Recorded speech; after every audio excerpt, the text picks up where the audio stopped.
I know you looked at that thumbnail title and are convinced that this is either a clickbait video or I'm just talking out of my beautiful behind at this point because how dare I say that the sex was unnecessary? This is Bridgerton. Having our leads have sex is the expected, it's the norm. What on earth am I talking about? Especially considering the fact that Pen is our plus size queen.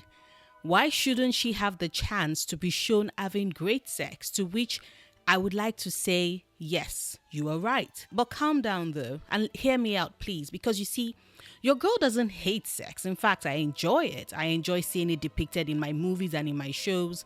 I think it sometimes elevates the story that is being told, but at the same time, I do believe that if done incorrectly, it is often used as a quick win for writers and showrunners who don't want to put in the effort to make a relationship feel organically romantic and swoon-worthy, intimate if you will. And unfortunately, I do think this is what happened with Polin in Bridgerton season 3. Now, let me preface this by saying that Nicola has the most banging body and the most gorgeous breasts ever. As someone who is a titties girl, I appreciate the assets that the show and the costume designers and Nicola herself keep putting front row and center in our faces. Every single scene when those badunkadukas were right in my face. I thank the gods for making this my reality, and I thank my ancestors for surviving long enough to give me the opportunity to bear witness to it in this day and age. And if you spent any amount of time on my channel, then you know that your girl is an unrepentant Penelope Featherington stan. I root for her, I defend her, I love her. I worship at her dainty feet and want nothing more than to kiss her ink-stained fingers. And so, with just how deep my love for Penelope is, I am sure it comes as no surprise to anyone that I was looking forward to and hoping that last season, when she finally got her chance at a romance and a happy ending, when she got her spotlight and became the love interest that the season focused and revolved around, would be this season. I was hungry for that. So it meant that the show choosing instead to starve me, to give me crumbs, to give me nothing, hurt. It hurt in a way that just stung because Penelope Featherington deserved better than that. Curvy, plump, fat girls deserve better than that. And I've spent the last 2 months since we got the second half of the season thinking about the why. Why did the romance feel lackluster for me, especially from an intimacy or pleasure-driven perspective? What made the romance in season 1 and 2 work better than season 3? It can't simply be because the female leads were slimmer, and it can't simply be because Polin had sex for the first time on a sofa. Sure, Saphne's first time was on a bed, but Kanthony's was on the bare-ass ground. Although technically they had more space to work with, so now that I think about it, the couch didn't help. But it must be more than that. And yes, I have seen the threads on social media complaining about how Bridgerton season 1 wasn't all that romance-wise and chemistry-wise, to which I say, people stay being blind and lying to themselves. There is no way on earth that season 1 was just mid and barely there. Some people might have forgotten how much of a cultural reset Bridgerton season 1 was when it dropped on Christmas Day in the year of lockdown 2020. But I remember clearly, distinctly, everyone was talking about it. Millions binged it. It was number 1 on the most watch list. People were obsessed. And then season 2 dropped a year and 3 months after, and things exploded even more. People, myself included, who could not stand Anthony Bridgerton and his irritating sideburns, found ourselves rooting for him and Kate to make it work. The chemistry was palpable, the tension was sky high.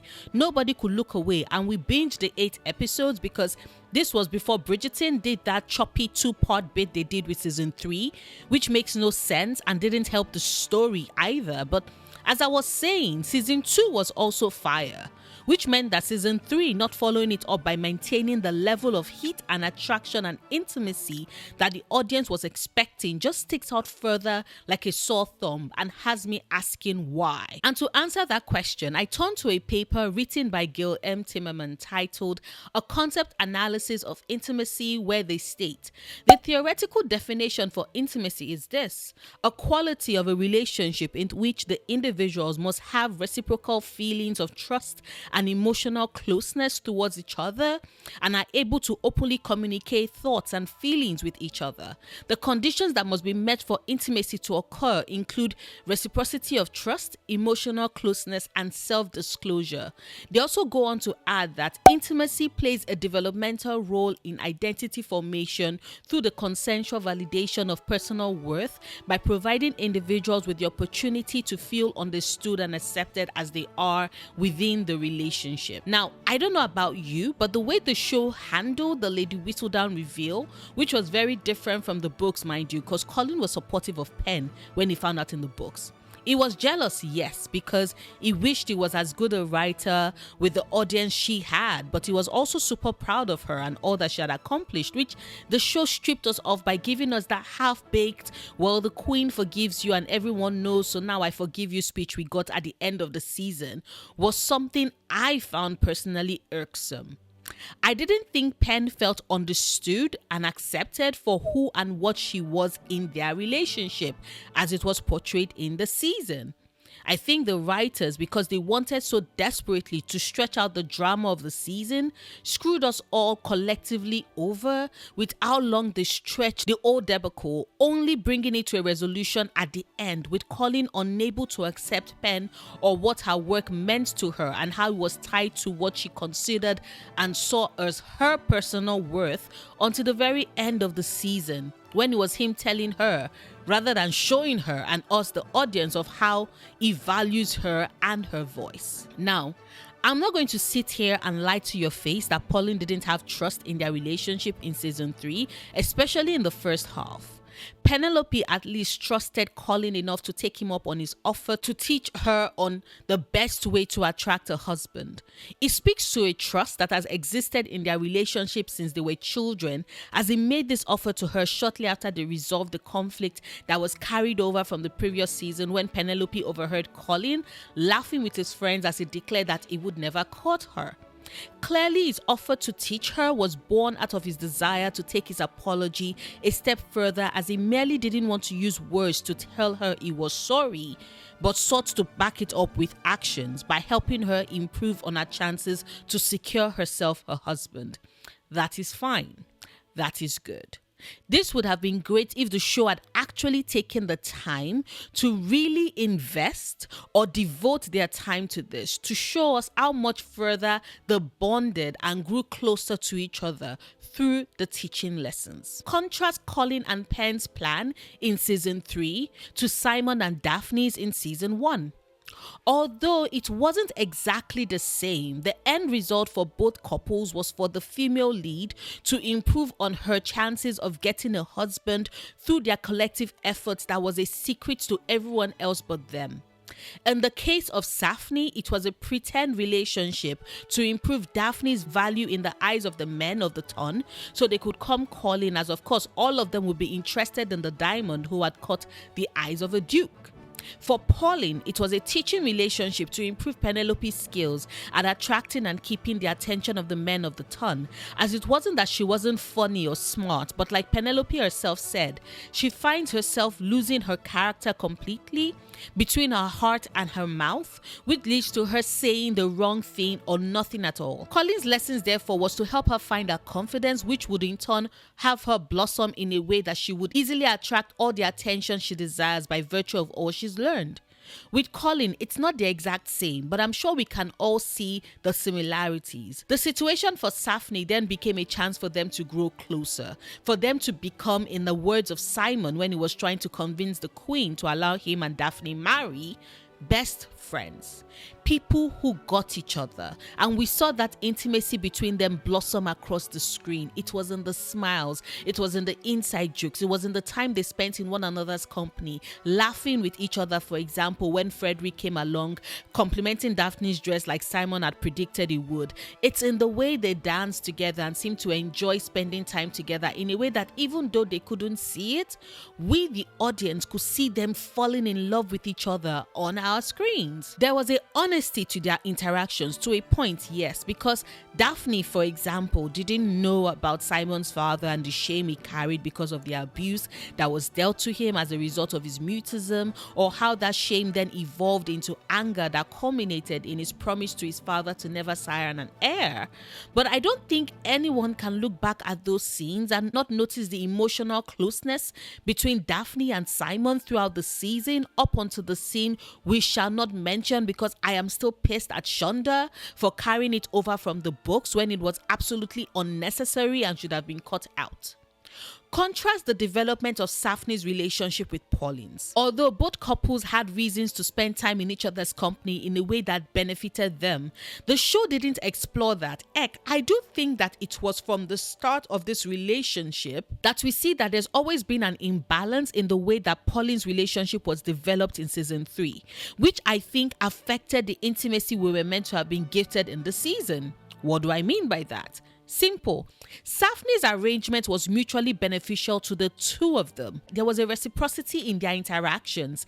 Daphne needed Simon and Simon needed Daphne. She wanted him to help her secure a husband by forming an attachment, and he needed her to help him throw off the mamas by forming an attachment.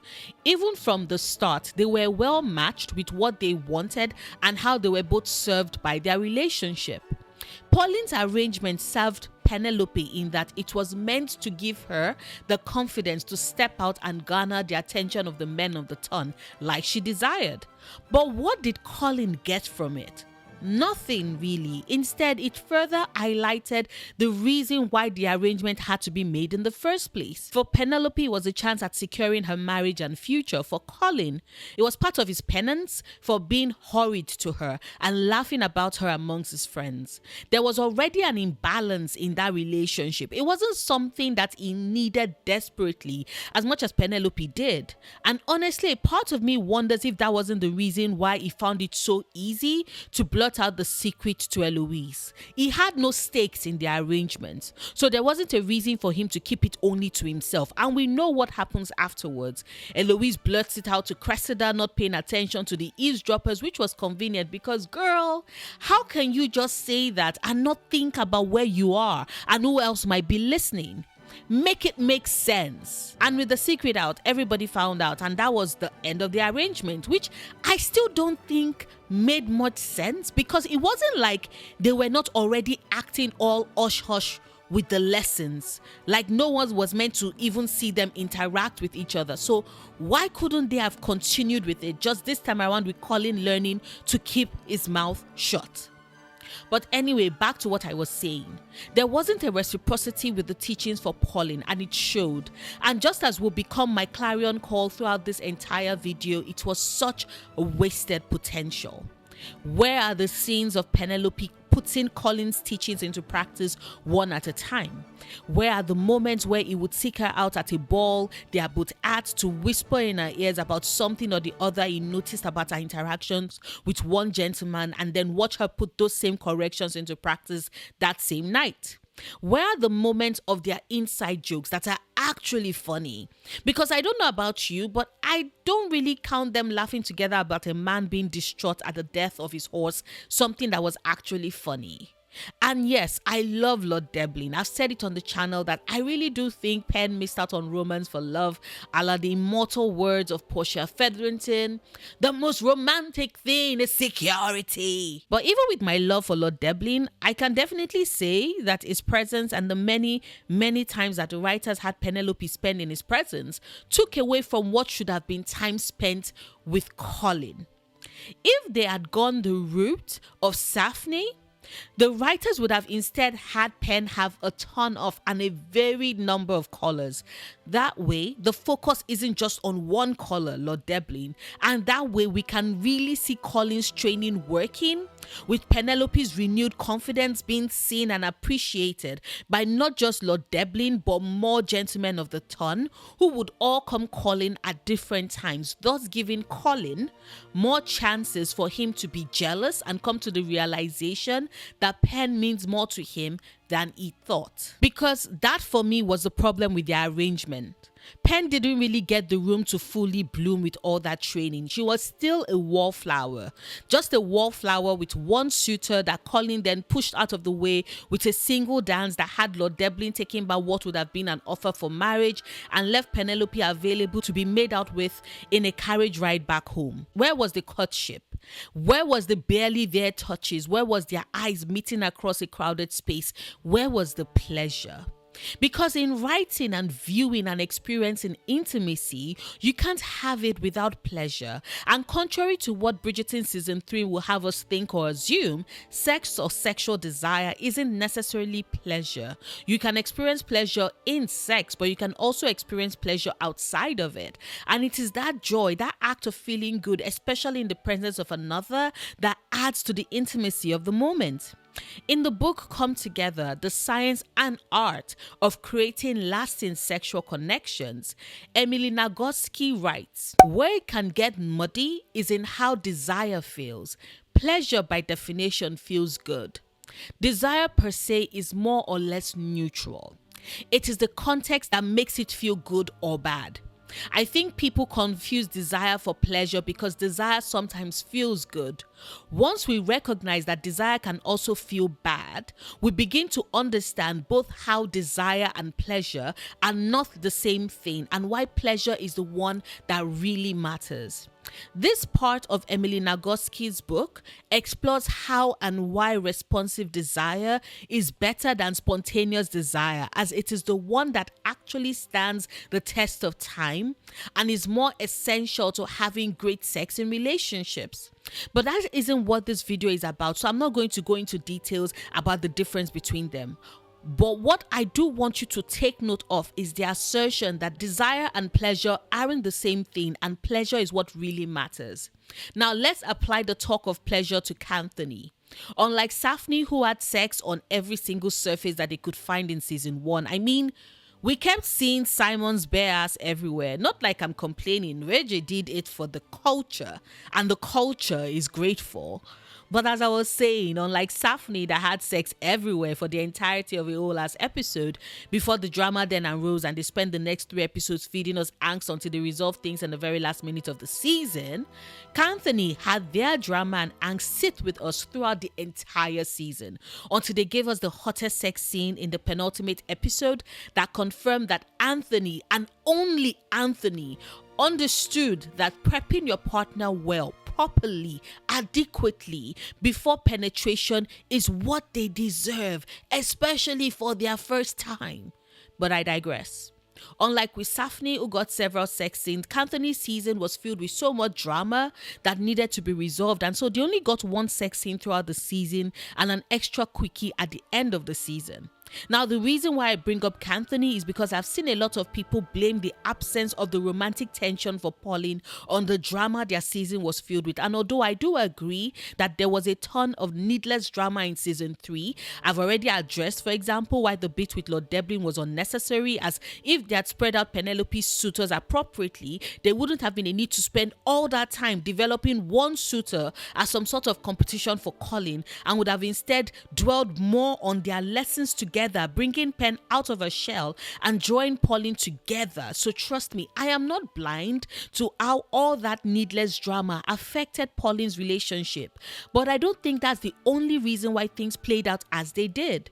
No, the problem is that Polin suffered from a lack of intimacy in their scenes together, and we didn't get a chance to notice the pleasure to be had when they were in each other's company. And I do think personally that that was what affected their romance, and that is why I'm exploring Kanthony as an example. Now, I will say right off the bat that Bridgerton the show has always been filled with needless, pointless drama. It is the staple of work created by Shondaland, who lives for drama in her shows. From Grey's Anatomy to Scandal to How to Get Away with Murder to still Starcross, which, by the way, I am still pissed at Shonda that we didn't get a season 2. Lashana, dearest, your Rosalind will be avenged. But as I was saying, drama is a staple of Shondaland. Bridgerton season 1, for example, had all that drama with Marina Thompson and the Featheringtons, which didn't feature in the books at all, and those repercussions as a narrative choice still reverberates till today. Don't worry, I will get to Marina and Colin in a bit. But back to what I was saying, season 1 had the needless drama of Marina and Lord Featherington's gambling debts, which then brought in Will and Alice Mondrich as being key players beyond just their friendship with Simon. And of course, we can't forget the drama of the Queen wanting to uncover Lady Whistledown's identity. All of this was set against the drama that was Saphne's actual relationship drama.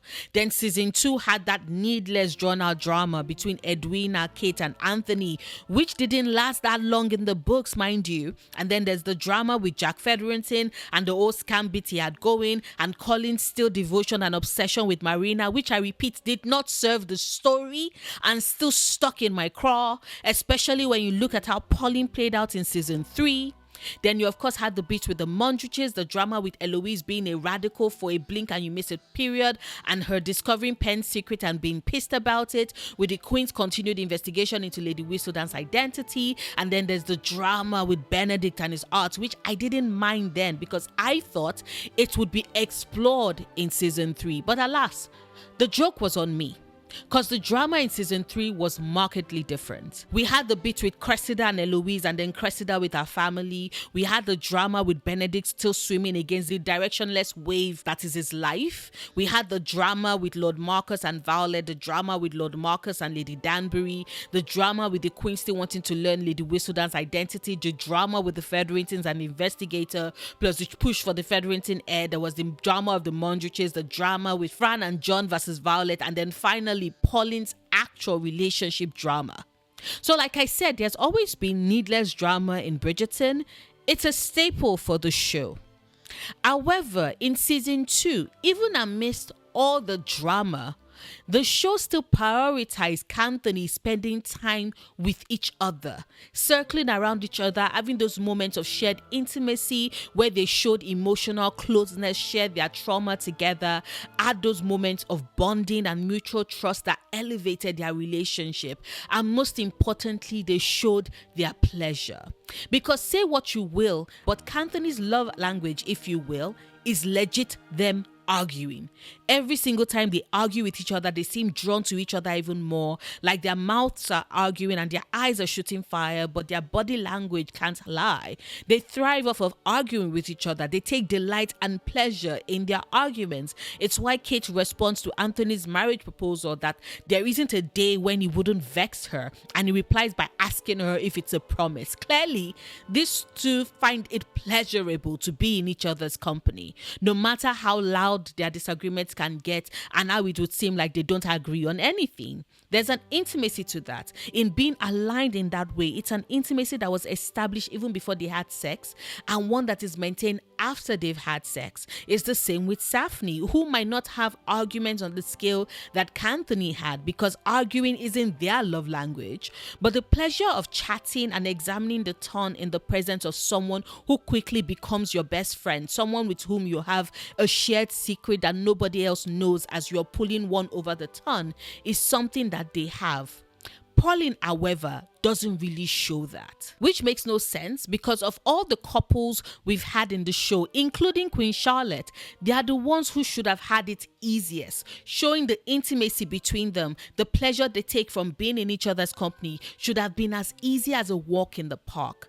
They are the ones who have been childhood friends, for God's sake. How the writers would bungle something that was ideally so easy makes zero sense to me, and part of it is because the show absolutely refuses to have these two people, Colin and Penelope, be alone or in their own world for a significant amount of time. Like fast forward through seasons 1 and 2 and then do the same for season 3, and you realize something that finally clicked into place for me. The reason why we don't get enough of that intimacy, that closeness that comes with being in each other's company and getting the other person like no one else will or can, is because Polin never really get the chance to simply be the way all the other couples have, from Saphne to Kanthony to Georgette. That's my suggested ship name for George and Charlotte, by the way. What do you all think? You like? Yay or nay? Let me know in the comments. And of course, this brings me to the elephant in the room, because I cannot talk about Pen and Colin not being allowed to be alone and just be without addressing the scene in episode 5 where, after half a season of missed opportunities and potential, the writers decide to give us some alone time and a sex scene between Penelope and Colin. Now, I've already addressed part of my hang-ups about this scene in my The Disrespect of Bridgerton season 3 part 2 video, where I talked about the disrespect of Colin having sex with Pen immediately after the scene when Portia and accused Pen of having seduced Colin and trapping him into marrying her, which Colin denies, stating that he loves Pen and then takes her to what will soon be their home, where he didn't invest in a big, comfortable king-size bed, but instead a not-so-comfortable lounge chair, and proceeds to have sex with her with what is, in my humble opinion, not enough foreplay. But then Colin concludes this entire arc by later accusing Pen of trapping him and thus leaving him with no choice but to marry her, since they had already had sex, after he learns the truth about her identity. Like I said then, and I'm still going to say it now, I found that disrespectful as hell. Penelope deserved better. We, the audience, deserve better than Colin Bridgerton attempting to rewrite history like he wasn't the one who compromised Penelope's honor by having sex with her. But what made me so furious with that scene was that the sex scene was the writer's attempt to try and show us Colin's interest and love and desire for Penelope. And like I said at the start of this video, I think the scene was the writer's aiming for a quick win at showing us the romance and intimacy of Polin in a way that didn't feel earned. Prior to that point, they hadn't taken the time to develop the swoon-worthiness of their relationship. What do I mean by that? Easy. Why do historical romances work? Like, sure, there are people drawn to the costumes and the titles and the high society that is depicted in that era, but part of the reason why people enjoy historical romances is because you can have all that repressed passion and desire with the barely there touches and almost kisses that heighten the tension and make you want, and that then culminates in passion unleashed when our characters get the chance to cross that divide and finally have sex. We get all the repression and all the release. It's what makes them so fulfilling, and something we didn't get with Polin, because I repeat, the show seemed very against them spending significant time together, which once again makes zero sense, because these two are family friends, childhood friends. If there's any two people that can hang alone, separate from other people, standing together at a corner in a ballroom, it would be Penelope Featherington and Colin Bridgerton, who everyone knows are good friends, and nobody will bat an eye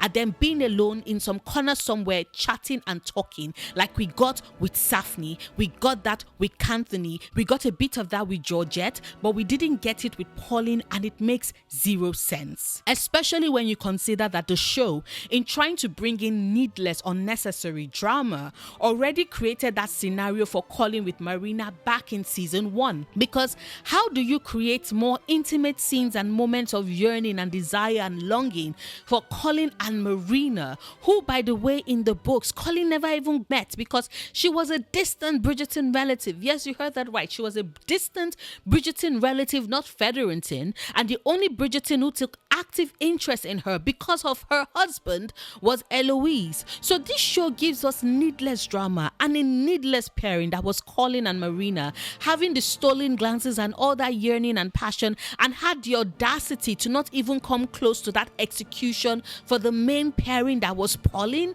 How dare they? Do you agree with me? Are you as pissed as I am about the lack of intimacy and the refusal to depict true pleasure in the relationship between Pen and Colin this past season? Do you think I had anything worthy of note to say or add to the discourse? Or do you think I was yapping out of my ass and forcing things? Click on the like button if you agree and the dislike button if you don't. The choice is yours.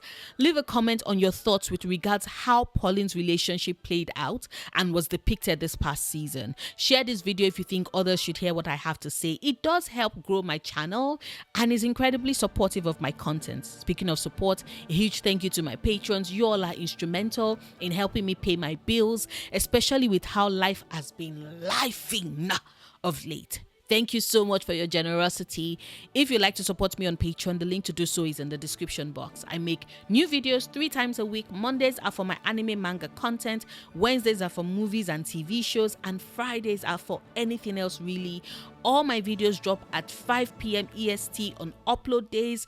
Whilst you wait for new content from me, do check out my Why Violet is Obsessed with Love Matches video. Until next time, do remember, obsessing over the things you love, perfectly valid coping mechanism.